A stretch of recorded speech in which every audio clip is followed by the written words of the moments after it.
كندا دولة رائعة جدا يا أخوان، ولكن انتقادي ليس لكندا ولا للكنديين، انتقادي دائما للعرب الكنديين اللي بيبالغوا في نقل الصورة وبيحاولوا يورجوكم كندا بصورة وهمية غير واقعية لسبب واحد، عشان يغيظوكم وانتم عايشين بالبلاد.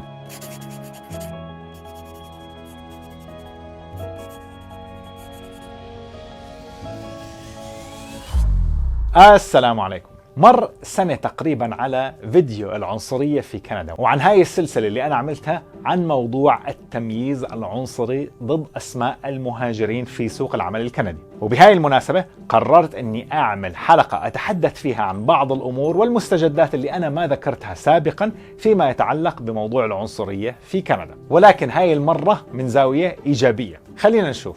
صحيح عجبتكم البلوزة؟ هاي اللوحة اللي أنا رسمتها إذا بتتذكروا استخدمتها بحلقة كش ملك. إذا عجبتكم هاي البلوزة فيكم تشتروها عن الرابط اللي موجود في صندوق الوصف من أمازون. روحوا اشتروها عشان تدعموا القناة وأنا أستفيد وراح يطلع لي منها أرباح طبعا، بس تشتروا أنتم. وساعتها بشتري كاميرات جديدة إن شاء الله وعدة جديدة عشان نقدر نصور ونعمل أشياء جديدة. واحكوا لي كمان إذا عجبتكم المقدمة الجديدة والأنيميشن الجداد اللي عم بعملهم وعم بتدرب عليهم صار لي فترة، واتركوا لي تعليق وما تنسوا اللايك واشتروا البلوزة. أوكي؟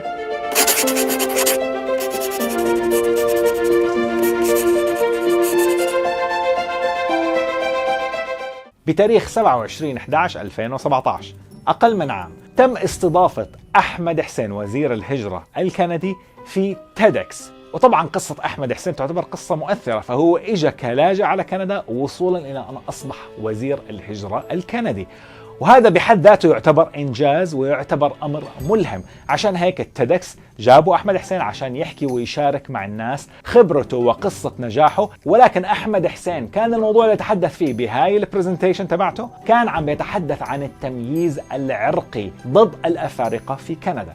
And on many days, on many evenings I would go for walks.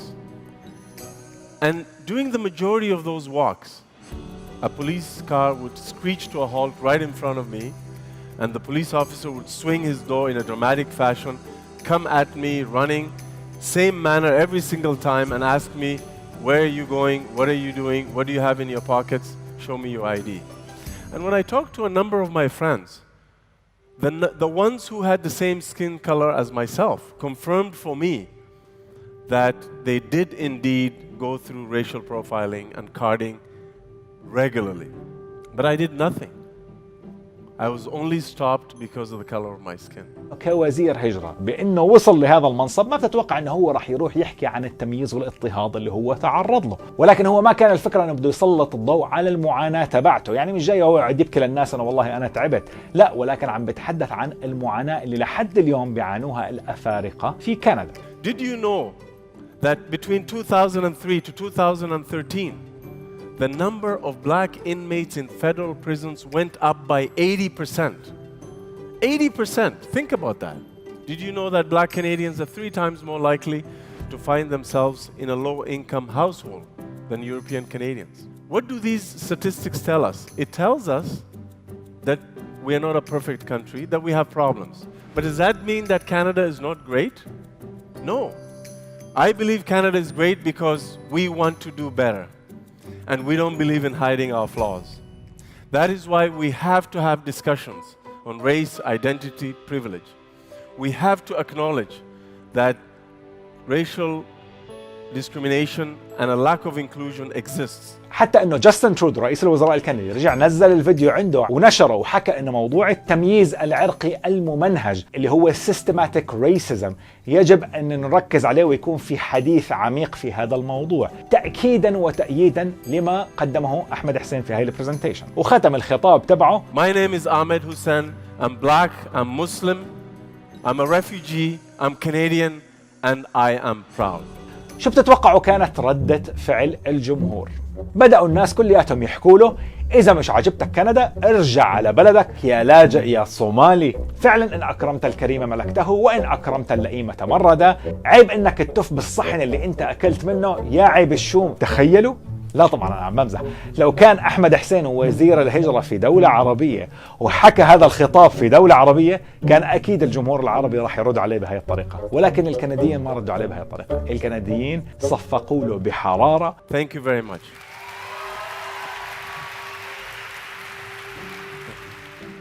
ما حدا له جميلة على حدا، الرزق من رب العالمين مش من كندا. وهذا الحكي على كل العرب بشكل عام، لأنه فكرة المنة هي موجودة بالثقافة العربية.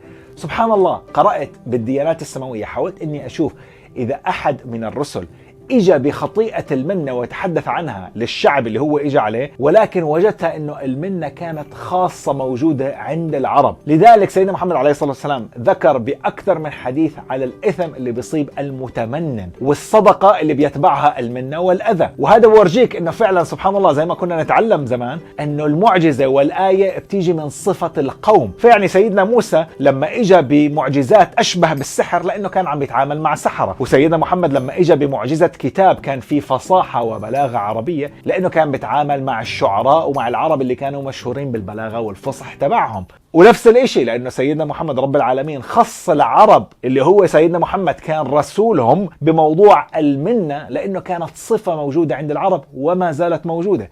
العربي بيتمنن انه هو اذا فات اشترى من عندك من المطعم فهو اللي رزقك. العربي دائما بيتمنن عليك انه اذا هو شغلك فهو اللي رزقك، ولكن بنسى انه الرزق على رب العالمين.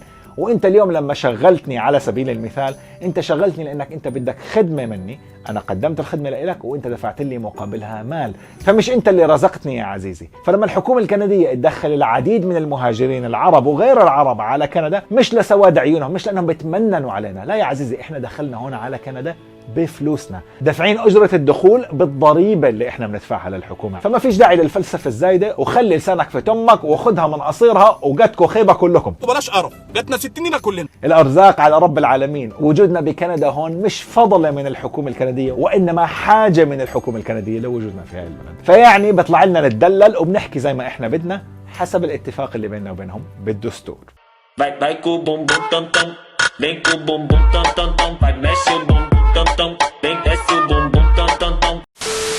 وبشهر 4 في المؤتمر السنوي للحزب الليبرالي في مدينة هاليفاكس برجع مرة تانية وزير الهجرة أحمد حسين بخاطب زملائه في الحزب الليبرالي وبيتحدث برضو عن الريشل بروفايلنج، عن التمييز العرقي ضد الأفارقة. فلحد اليوم أحمد حسين وجاستن ترودو بيحاولوا دائما يسلطوا الضوء على الاضطهاد وعلى التمييز اللي بيتعرضوا له الأفارقة في كندا. في شهر 2 من كل سنة بيصادف هذا الشهر أنه هو ذكرى التاريخية للأفارقة والسود حول العالم، على الأقل في أمريكا الشمالية. وفعلا في مؤتمر صحفي لجاستن ترودو رئيس الوزراء الكندي بشهر 2 من هاي السنة حكى أنه نعم يوجد تمييز عرقي حتى في كندا.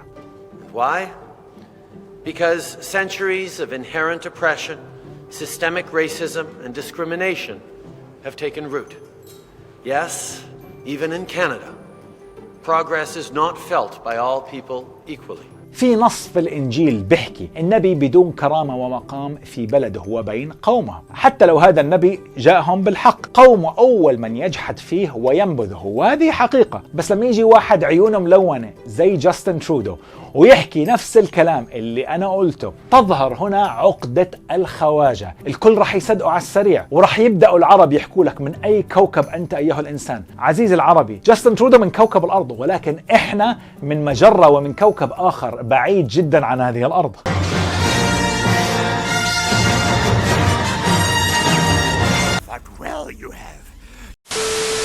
الاشي الايجابي بالنسبه لي انه السياسي الكندي مثل احمد حسين بس يوصل للمنصب السياسي تبعه ما بنسى الجماعه تبعته، واللي احترمته اكثر اللي هو المعلم تبعه جاستن ترودو برضه بيدعمه وبيتحدث انه نعم يوجد اضطهاد عنصري في كندا. فمع وصولهم للمناصب السياسيه ما بنسوا واجباتهم اللي هم تم انتخابهم ووضعهم بهاي المناصب عشان يترافعوا عن المصلحه العامه والحق العام لهاي الاقليات. ليش انا اليوم بنتقد كندا والسياسه الكنديه؟ لانه هذا حقي الدستوري كمهاجر، وكل شخص بيعيش بصورة قانونية على أرض كندا بنص الدستور الكندي. فانتقادي هو نقد فكري قد يكون ساخر، ولكنه نقد بناء يهدف للتطوير. فأنا إلي كامل الحق بالتعبير عن الرأي بحرية تامة حسب الميثاق الكندي للحقوق والحريات البند الثاني. لكل فرد الحريات الأساسية التالية: حرية المعتقد والدين، حرية الفكر والإيمان والرأي والتعبير، بما في ذلك حرية الصحافة وغيرها من وسائل الاتصال،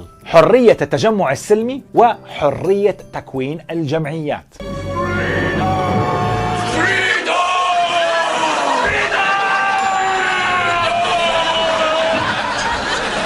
فيعني بالمختصر المفيد ما حدا يجي يحكي لي إذا مش عاجبتك كندا ارجع على بلدك.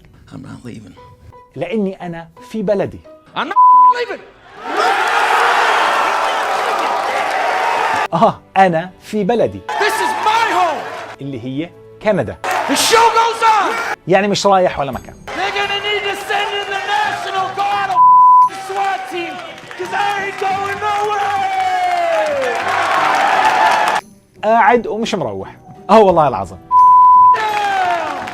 فبكفي دراما.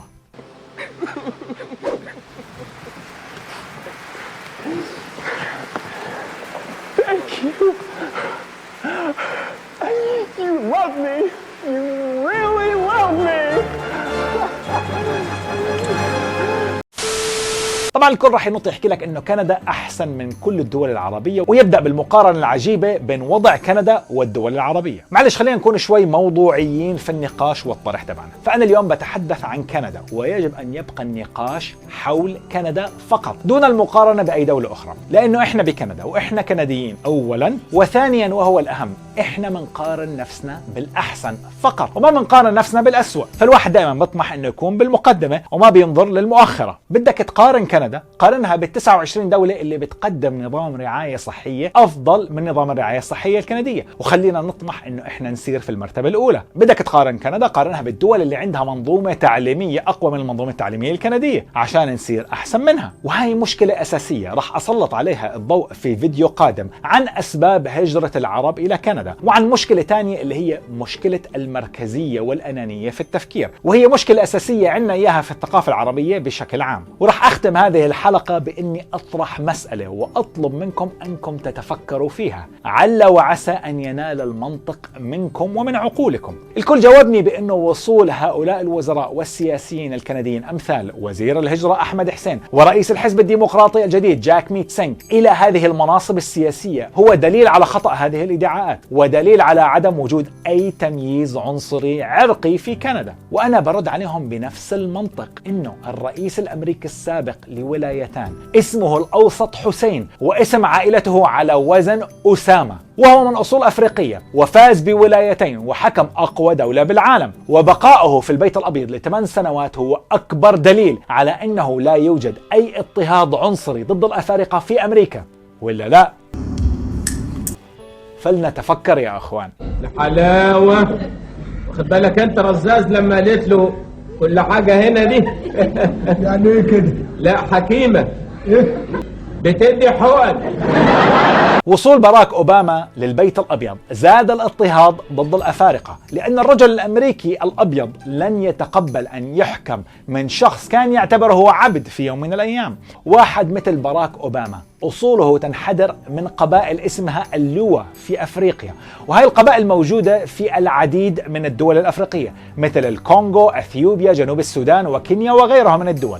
وفي قديم الزمان كان لا يمكن لأحد أفراد قبائل اللوا أن يصل لسدة الحكم في كينيا اللي هي البلد الأصلي للرئيس الأمريكي باراك أوباما، لأن هاي القبائل كانت أقلية بالمقارنة بالقبائل الأخرى في كينيا، فمجموعهم وقوتهم تصل للمرتبة الرابعة بين القبائل، فيعني كانت قبائل مستضعفة. يعني لو باراك أوباما حاول يترشح لرئاسة كينيا من قبل 20 سنة تقريبا ما كان رح يقدر يفوز بالرئاسة، ولكن استطاع أنه يترأس أقوى دولة في العالم لمدة 8 سنوات. فوصول باراك أوباما وهؤلاء الساسة أيها السيدات والسادة إلى هذه المناصب المرموقة ليس دليل على انتهاء العنصرية ضد أعراقهم في أمريكا وكندا، وإنما هو دليل على أن الله سبحانه وتعالى يؤتي الملك لمن يشاء.